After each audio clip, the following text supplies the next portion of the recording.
మనిషిని హిందువుగా చూడద్దు, ముస్లింగా చూడద్దు, క్రైస్తవుడిగా చూడద్దు, బౌద్ధుడిగా చూడద్దు.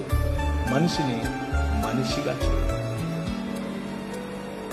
కష్టమా? చాలా కష్టం. చాలా ఈజీగా, చాలా కష్టం. మతం తట్టుకోలేదు, బట్టలు చింపేసుకుంటది. నిజంగానే ప్రభువైన యేసుక్రీస్తును చంపింది ఎవరు అంటే మతమే కాదా? ఆమె పిలాతు చేతులు కడిగేసుకుని నాకెందుకు రా బాబు, లే చంపండి అని అన్నాడు. మతం నిజమైన మనిషిని చూస్తే బట్టలు చింపేసుకుంటుంది. ప్రధాన యాజకుడు అన్నాడు, యూదుల రాజుకు క్రీస్తు. ఏమో నువ్వు అన్నావు? అవును, నువ్వు అన్నట్టే. మనుష్య కుమారుడు ఆకాశ మేఘారుడై దిగివచ్చుట మీరు చూస్తారు అనంటే ఇంతకంటే ఎక్కువ సాక్ష్యం కావాలని బట్టలు చింపుకున్నాడు. మతము తట్టుకోలేదు మనిషిని. Try to live a real human life.